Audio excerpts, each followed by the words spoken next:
Hi hello അപ്പോൾ എല്ലാവർക്കും നമ്മുടെ പുതിയൊരു വീഡിയോയിലേക്ക് സ്വാഗതം.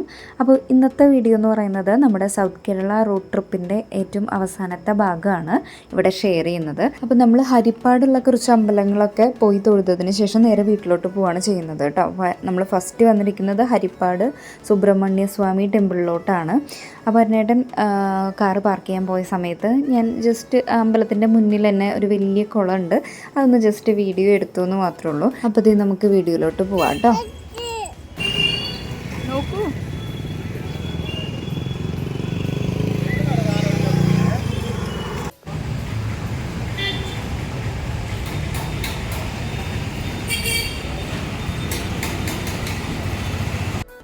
അപ്പോൾ നമ്മൾ നാലമ്പലത്തിനകത്തുള്ള വീഡിയോസൊന്നും ഷൂട്ട് ചെയ്തിട്ടില്ല. ഇത് ക്ഷേത്ര മതിൽക്കെട്ടിനകത്തുള്ള വീഡിയോയും കാര്യങ്ങളൊക്കെയാണ് കേട്ടോ. അപ്പോൾ ഈ ഒരു സുബ്രഹ്മണ്യ സ്വാമി ടെമ്പിൾ വന്നിട്ട് ആക്ച്വലി കേരള പളനി അല്ലെങ്കിൽ ദക്ഷിണ പഴനി എന്നൊക്കെ അറിയപ്പെടുന്നുണ്ട്. അപ്പോൾ നമ്മുടെ കേരളത്തിലെ ഏറ്റവും ലാർജസ്റ്റ് സുബ്രഹ്മണ്യ സ്വാമി ടെമ്പിളാണ് ഇത്, ഈ ഒരു ഹരിപ്പാടുള്ള അമ്പലം എന്നാണ് പറയുന്നത്. അതുപോലെ തന്നെ ഈ ഒരു ഏരിയയിലത്തെ ഏറ്റവും വലിയൊരു അമ്പലം, അതുപോലെ പഴക്കം ചെന്നൊരു അമ്പലം കൂടെയാണ് ഈ ഒരു ഹരിപ്പാട് സുബ്രഹ്മണ്യ സ്വാമി ക്ഷേത്രം കേട്ടോ. പിന്നെ ഈ ഒരു അമ്പലത്തിൻ്റെ വേറൊരു സവിശേഷത എന്ന് പറയുന്നത് ഇവിടെയാണ് ഏറ്റവും ഉയരം കൂടിയ സ്വർണ്ണ കൊടിമരം സ്ഥിതി ചെയ്യുന്നത് എന്നാണ് പറയുന്നത്. അതുകൂടാതെ തന്നെ ഇവിടെ മെയിനായിട്ട് സുബ്രഹ്മണ്യ സ്വാമി ടെമ്പിൾ ആണെങ്കിൽ കൂടെ ഇവിടെ അതേ അളവിന് തന്നെ പ്രാധാന്യമുണ്ട് ശിവനും അതുപോലെ തന്നെ വിഷ്ണുവിനും വേണ്ടിയിട്ട്. സോ അങ്ങനെയൊക്കെ ഭയങ്കര പ്രസിദ്ധി ആർജിച്ച ഒരു ക്ഷേത്രം കൂടെയാണ് കേട്ടോ അത്. അതുപോലെ തന്നെ ഇവിടെ ഒരു മയിലിനെ ഇങ്ങനെ വളർത്തുന്ന ഒരു സംഭവം കൂടെ ഉണ്ട്.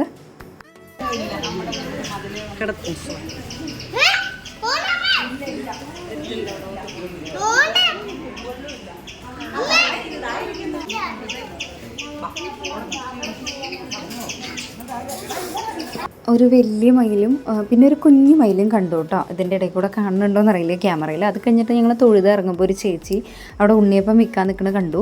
അപ്പോൾ നമ്മൾ ഒരെണ്ണം വാങ്ങിയായിരുന്നു. കാരണം എന്തായാലും വിശക്കുന്നുണ്ട്, അപ്പോൾ പോണ വഴിക്ക് മണ്ണാറശാല കൂടെ തൊഴുതിട്ടാണ് കഴിക്കാമെന്ന് പറഞ്ഞിട്ടുണ്ടായിരുന്നത്. അപ്പോൾ ഇത്തിരി കൂടെ സമയം ലേറ്റ് ആവുമല്ലോ, അപ്പോൾ വണ്ടിയിലിരുന്ന് കഴിക്കാമെന്ന് വിചാരിച്ചു. ഇനി നമ്മൾ മണ്ണാറശാലയിലോട്ടാണ് പോകുന്നത് കേട്ടോ. അപ്പോൾ അവിടെ എത്തിയിട്ടുള്ള വീഡിയോ ആണ് ഈ കാണുന്നത്. ഇവിടെ അതെ അമ്പലത്തിൻ്റെ ഉള്ളിലോട്ട് നമുക്ക് ക്യാമറ അലൗഡല്ല. സോ പുറത്തത്തെ വീഡിയോ എടുത്തിട്ടുണ്ട്. അത് കഴിഞ്ഞ് തൊഴുതിറങ്ങി മെയിൻ സ്ഥലത്ത് നിന്ന് തൊഴുതിറങ്ങിയിട്ടുള്ള വീഡിയോയും ക്യാപ്ചർ ചെയ്തിട്ടുണ്ട്.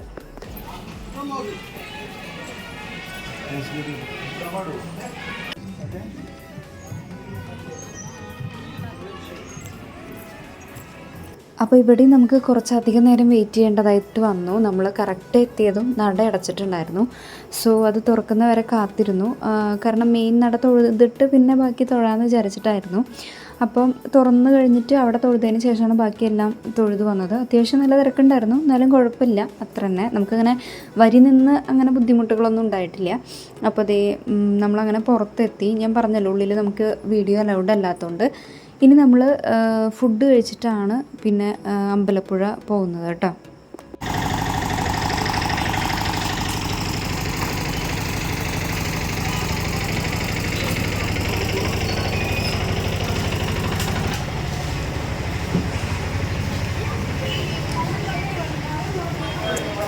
അപ്പോൾ ഫുഡ് കഴിക്കുന്ന വീഡിയോ ഒന്നും എടുക്കാൻ പറ്റിയില്ല, കാരണം അത്രയും വിശന്ന് പൊരിഞ്ഞതായതുകൊണ്ട് അതിനൊന്നും ഓർമ്മ ഉണ്ടായിരുന്നില്ല.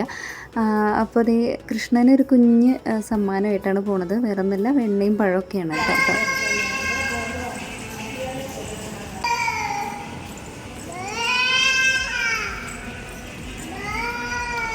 വേറെന്താ അതാ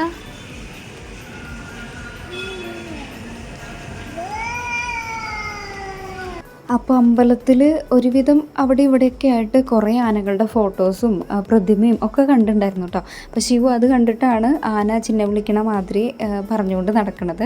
അവൻ ആനയെ കണ്ടതിൻ്റെ ആഹ്ലാദമാണ് മെയിനായിട്ട്. അപ്പോൾ ഞാൻ ഈ അമ്പലത്തിൽ ആദ്യമായിട്ടാണ്. അപ്പോൾ അമ്പലം അത്യാവശ്യം നല്ല വലിയൊരു അമ്പലമാണ് കേട്ടോ. അപ്പോൾ ഇവിടുത്തെ മെയിൻ പ്രതിഷ്ഠ എന്ന് പറയുന്നത് അറിയാം, ശ്രീകൃഷ്ണ ഭഗവാന്റെ പ്രതിഷ്ഠയാണ്. പക്ഷേ പാർത്ഥസാരഥി സങ്കല്പത്തിലാണ് ഇവിടുത്തെ ഭഗവാന്റെ പ്രതിഷ്ഠ എന്ന് പറയുന്നത്. അതുപോലെ തന്നെ ഗോശാല കൃഷ്ണൻ്റെ ഭാവത്തിലും പ്രതിഷ്ഠ കണക്കാക്കുന്നുണ്ട് കേട്ടോ.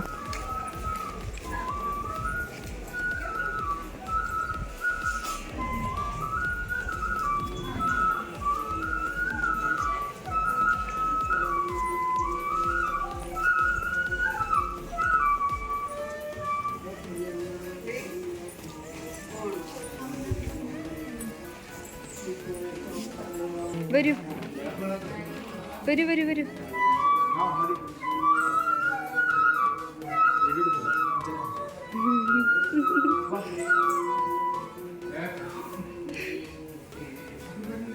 ശിവു ശിവു വാ.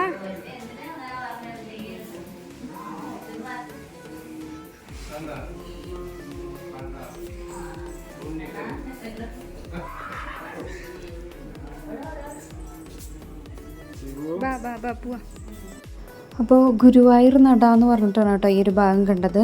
അവിടെ എത്തിയപ്പോൾ ശിവനാണെങ്കിൽ ഭയങ്കര ഭക്തിയായിരുന്നു. അതാണ് നിങ്ങൾ ഇത്തിരി മുമ്പ് കണ്ടത്.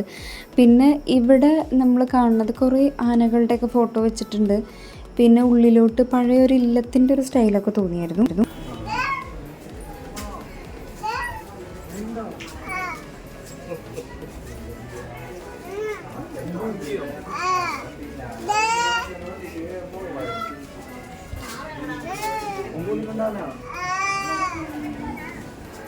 എന്താ ഇവിടെ എന്താ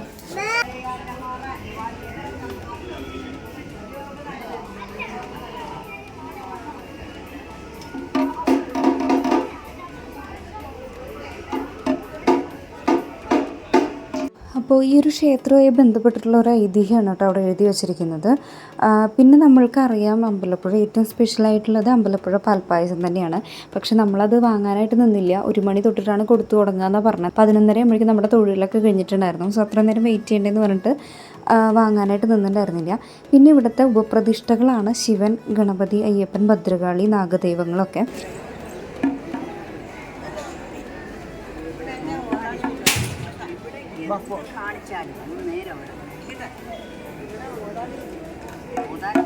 ശിവ ആണെങ്കിൽ അവിടെ ഒരു അമ്മൂമ്മ ഇങ്ങനെ കൊട്ടാനിരിക്കുന്നുണ്ടായിരുന്നു. എന്തോ വഴിപാട് മാതിരിയാണ് തോന്നുന്നു. അവരുടെ അടുത്ത് നിന്ന് ഓടിപ്പോയിട്ട് ചെണ്ടക്കോലൊക്കെ വാങ്ങി ആൾ നിന്ന് കൊട്ടാൻ തുടങ്ങിയിട്ടോ. പിന്നെ കുറച്ച് നേരം അങ്ങനെ നിന്ന് കൊട്ടിയിട്ട് പിന്നെ ആ കോല് കൊടുത്തിട്ട് അവൻ വേറെ എന്തോ കണ്ട് അതിൻ്റെ പിന്നാലെ പോയിട്ടുണ്ടായിരുന്നു.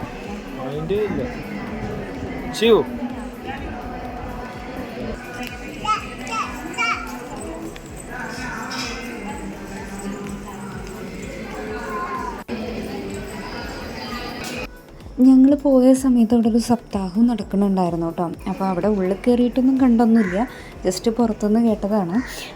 പിന്നെ ഇവിടുത്തെ മെയിൻ ഒരു ആഘോഷം എന്ന് പറയുന്നത് ഇവിടുത്തെ ഉത്സവമാണ്. മീനമാസത്തിൽ നടക്കുന്ന ഉത്സവമാണ്.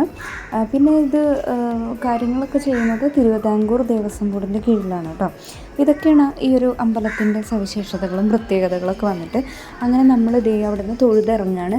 ഇനി നമുക്ക് വേറെ പ്ലാനിങ്ങുകളൊന്നുമില്ല കേട്ടോ. അവിടെ നിന്ന് തൊഴുതിറങ്ങുമ്പോൾ തന്നെ ഏകദേശം 12:30 1 മണി എന്തായാലും കഴിഞ്ഞിട്ടുണ്ടായിരുന്നു. പിന്നെ വലിയ കാര്യമായിട്ട് വിശക്കണമൊന്നും ഉണ്ടായിരുന്നില്ല. രാവിലെ കഴിച്ച സമയത്ത് ലേറ്റ് ആയിട്ടുണ്ടായിരുന്നല്ലോ. സോ പുറത്തിറങ്ങിയിട്ട് ഒരു ജ്യൂസ് കുടിച്ചു, അത്ര തന്നെ. പിന്നെ അങ്ങനെ നേരെ ഇങ്ങോട്ട് വെച്ച് പിടിച്ചു. നമുക്ക് വൈകുന്നേരം ആകുമ്പോഴത്തേനും ഇവിടെ കൊച്ചിയിൽ നിന്ന് കിടക്കണമെന്ന് വിചാരിച്ചിട്ടാണ്. ബ്ലോക്ക് കിട്ടിക്കഴിഞ്ഞാൽ പിന്നെ തീർന്നു. അതുകൊണ്ട് അപ്പോൾ ഈ നല്ല ഭംഗിയുള്ള കുറേ കുഞ്ഞികൃഷ്ണന്മാരെയൊക്കെ കണ്ടിട്ടുണ്ടായിരുന്നു കേട്ടോ. അതിന് ശേഷത്തെ നമ്മൾ 3 മണിയാകുമ്പോൾ ഏകദേശം കൊച്ചി കടന്നു എന്ന് വേണമെങ്കിൽ പറയാം. അവിടെ ഒരു ഇന്ത്യൻ കോഫി ഹൗസ് ഉണ്ട്. അവിടെ കയറി ഞാനൊരു ബിരിയാണിയും അന്നേട്ടനൊരു കട്ട്ലറ്റും, ഒരെണ്ണല്ല 2 കട്ട്ലറ്റുമാണ് പറഞ്ഞത്. അങ്ങനെ ഫുഡൊക്കെ കഴിച്ച് ദേ വീട്ടിലോട്ട് പോവുകയാണ്. വേ ടു ഹോം അല്ലേ അന്നേട്ടാ? അപ്പോൾ ഇത്രയുള്ളൂ നമ്മുടെ വീഡിയോ. അപ്പോൾ നമ്മുടെ വീഡിയോ എല്ലാവരും എൻജോയ് ചെയ്തു എന്ന് വിചാരിക്കുന്നു. അങ്ങനെയാണെങ്കിൽ തീർച്ചയായിട്ടും സപ്പോർട്ട് ചെയ്യുക. അപ്പോൾ നമുക്ക് അടുത്ത ഒരു പുതിയ വീഡിയോ ആയിട്ട് വീണ്ടും കാണാം. അതുവരെ ടാറ്റാ.